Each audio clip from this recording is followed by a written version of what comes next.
It is another hump day in Hartley Center land. Yay for hump day. Yay for going live. Checking out all the fun stuff here called the buttons, making sure everything's groovy.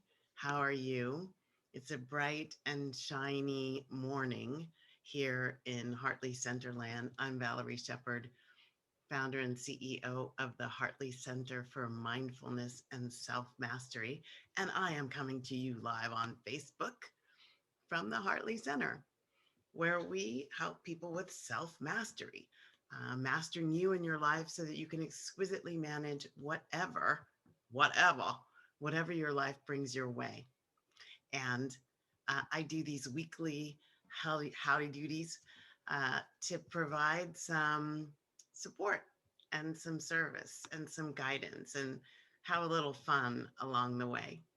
So thank you so much for joining me. Appreciate you being here. And um, I was thinking today that I would talk about something that's been coming up. I've been looking at old photographs. Okay. So today's talk, I thought would be that the title would be, I got that from my ancestors. Um, this is Black History Month. So it feels like it's appropriate for me to think about like the historical um, connection that I have to my past. So my specific Black history. So I have been looking at photos, and fortunately, my mom, shout out to Loretta Young Shepherd Hurst, my mom was an avid photographer. I have a ton of black and white photos of me when I was a child. Here's one. Can you see me? Yeah, that's my history. There's history of Valerie. Wasn't I cute? I think so. On this was a particularly good day because I have some photos of me scowling. So that happened. Um, and then I have lots of pictures of me with my brother. Here's one with us sitting on dad's lap. And interestingly enough, it's hard for me to find pictures of my mother, which tells me what? She was always the one holding the camera. Get it? She's, by the way, an international award-winning nature photographer. So holding a camera is something that she has done very well for a very long time. I did find a couple pictures. This one's actually in color. Look at look at that sexy mama. Don't you love her beauty pageant like knee out thing? People wonder where I got it. Here it is, y'all. This was in August 1956 at the Shirley K Ranch in Maryland. My family is from Maryland and Virginia. Here, now this is the really precious one. This is my great grandfather, Daniel Kent. This is a restored photograph in Huntingtown, Maryland. He's standing in tobacco fields. This is my great grandfather. So my mom's uh, grandfather. Wow. Pretty cool, huh? So I thought it was neat to go into my history, the history of Valerie Shepard. Woohoo. And to kind of take a look at like, where did I come from? And it's interesting when I think about happiness and and how we can be more joyful, peaceful, and free in our lives. When this whole idea about I got that from my ancestors, we typically think about things like our noses. We do the profile, and we see noses and eyes and smiles, and sometimes we get to personality and behavior, but not always. And we think about like what kinds of things have been passed down to us. So there's a lot of talk, especially in the context of um, social justice and racial equality. There's a lot of talk about privilege, what kinds of privilege have been handed down to us, and how are we making use of it. Thank you for joining me. If you're here on the replay, if you're watching the replay, please type in pound replay. If you're here live, go ahead and type some stuff in. I'll look for it and answer questions and things like that. So I think of my strength. I come from a lineage of very strong women. My grandmother, great grandmother, grandmothers on both sides. Um, the aspirations, potentially the career line. Although my brother is in music, I'm in something else, and my mom was in photography, my dad was a Marine. So we have a little difference there, or a lot, but definitely the culture of the Marine Corps. I say in my book that I grew up in this culture, the white culture of where I was living, the Black culture of my bloodline heritage, and the Marine Corps culture, the military culture of my father's career. And so all of this is traveling within us. And so this question of what's been passed to you, like how are you benefiting or not? Like, not everything that gets passed to us is a benefit. And like the ancestral inherited epigenetically transmitted to you aspects of who you think you are, who you may be, who you are being, may be serving you and may not. And so, this whole idea of your history, it's not just the history of what you did last week or where you went to high school or college or grade school or and as a military kid, that's a big deal because we were all over the place in different schools. And so the idea of like, are my aspirations, have they been passed down? Like, whose shoulders am I standing on? We've heard a lot about that too with the inauguration, the swearing in of the first South Asian Black and woman as vice president of the United States. And so this has kind of been, I've been mulling around on this, and it just occurred to me that in the time where we're looking at epigenetics, which is the study in organisms of modifications in those organisms, that is like changes to the DNA, but not completely changed codes. And I'm not a biologist, and I'm certainly not an epigenetic scientist. So my definition is not going to pass muster with all those places. But basically, there have been studies that show that through mice and other biological organisms, that the things that went on in previous generations can be passed down. And where this becomes important from what I'm talking about is the social emotional impact of epigenetics and what we're learning that can be passed down through generations, that is emotional and behavioral. So I'm talking about stress response. There have been some studies recently that showed that there can be PTSD in children of soldiers who suffered PTSD when they were in the theater of the war theater. It's funny to me that that's called a theater, but the theater. And what else could be rolling around inside you? So when we talk about this whole idea of self-mastery, self-awareness, self-acceptance, and self-love, it really does come down to doing your own history, like doing a history of you, knowing what is rolling around inside you that has some influence and potentially influence. That was a tongue twister. Influence and potentially is running you, potentially is running you subconsciously, unconsciously, could be having a really drastic effect in that it's running you. Maybe it's even running you ragged. Who dat? Hi, Rachel. Good morning. Happy Wednesday. Rachel's always here. Mwah. Love you. Thanks for being here. Thanks for always putting a comment in. Aren't you special? Thank you so much. So, this is why self awareness is so important to creating a happy, healthy, high vibe life.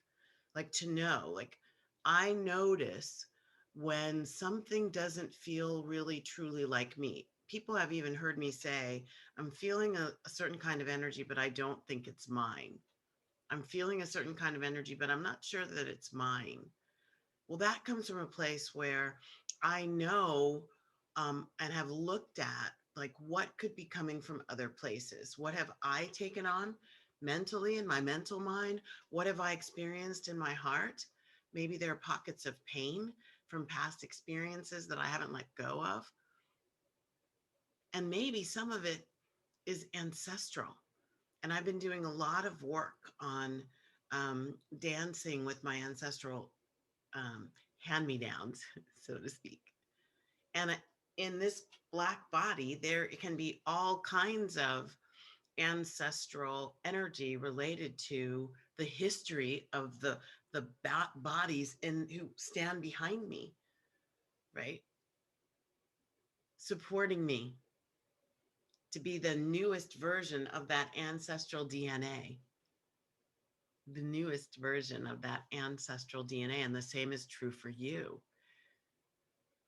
So, how can we, with love and respect, honor that, oh, my ancestors have had experiences that may have opened a pocket of pain, deep wound,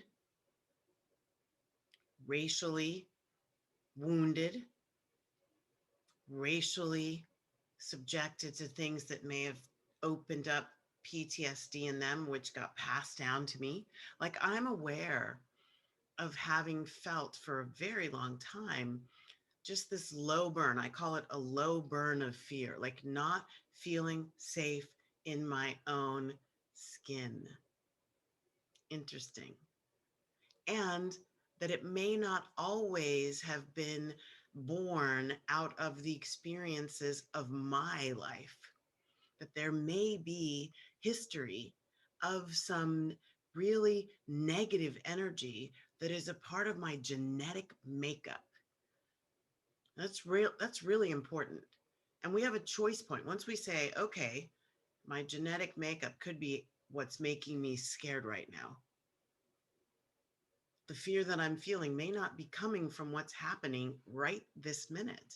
Might be, might not be. Or what little there is that is right from this moment might be getting exacerbated by the fact that I already carry some fear around this situation in my DNA. In my DNA. Wow. It's a big curiosity to me. It's a scientific um, area that is ripe to give us more understanding of who we are.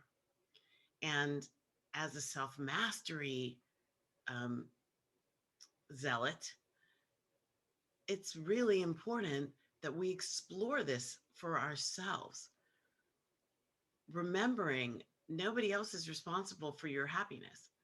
Nobody else is responsible for how you experience your journey. There are things that they are doing, but ultimately, the way you experience your journey is your choice.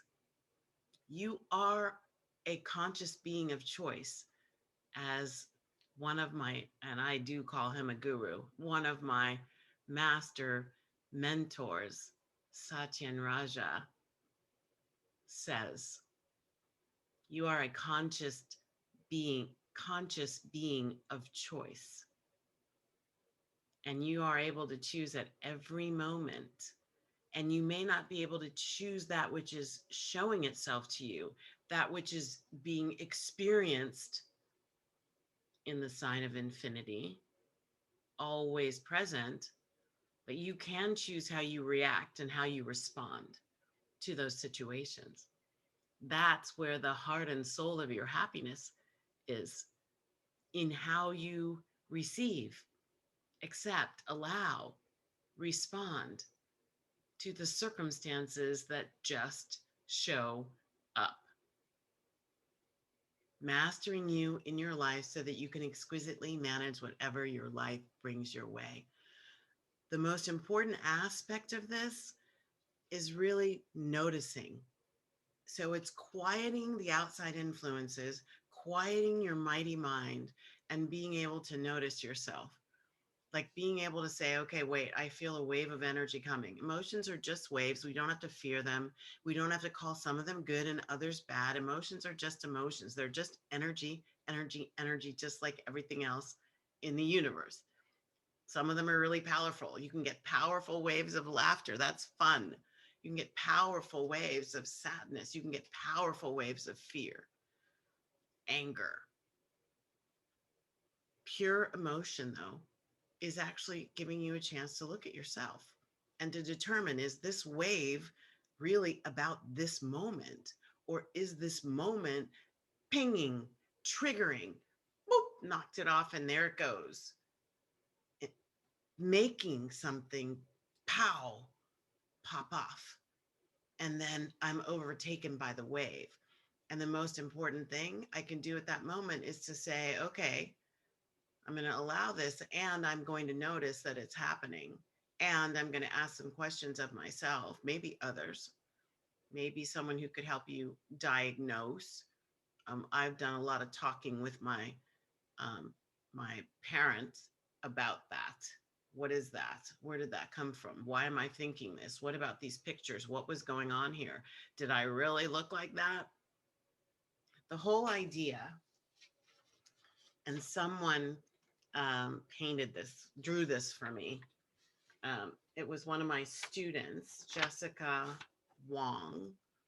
And because my Living 101 class is all about emotional freedom. So when you hear me say peace, love, joy, and freedom are your birthright, it's about emotional freedom. I'm really not talking about geopolitical freedom or geopolitical peace for that matter. I'm talking about you having superiority over the instrument, the magnificence that you are, such that you are able to free yourself from your history. Free yourself from your history, your epigenetically passed down history, the history that you've lived since you incarnated into this body, to free yourself from your history if it's not serving you, and to choose differently who you want to be and how you want to be that in your life. And so, absolutely, surround yourself with your ancestral pictures and your ancestral clothing and cloth and any of the things that represent the love and freedom and joy of the ancestors, and even the struggle of the ancestors. And give yourself the opportunity to be free from the negative influence of whatever might have been handed down to you. I got that from my ancestors. Whatever might have been handed down to you in the form of a stress response or PTSD or anguish or shame or fear or guilt that you're somehow carrying, potentially unbeknownst to you, that is not serving you, that is holding you back, that is preventing you from reaching your highest potential. And that includes your highest potential of happiness, love, peace, joy, and freedom.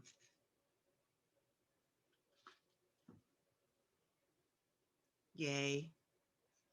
Thank you for being here. It's my pleasure to share these Hump Day Happy Chats with you. And I just want to thank you for being here. And I'm going to close the Hump Day Happy Chat for now. And I always do that with the Karanaya Metta Sutra, the prayer of loving kindness from the Buddha. May all beings be peaceful. May all beings be safe. May all beings be happy. Remember, we're all in the all beings. May all beings awaken, awaken, awaken, right? Self awareness, awakening, noticing, awaken to the light of their true nature. And in order to allow the light to shine, in order to be the light, we need to shake up and release whatever is not that, whatever does not align with the light that we are, so that we can be as unencumbered, as free to be the light that we are as possible. May all beings awaken to the light of their true nature, and may all beings be free. Yay. Happy, happy hump day. Many blessings. See you next time. Thanks for coming. Thanks for sharing. Thanks for commenting. Thanks for being happy to be you. Blessings.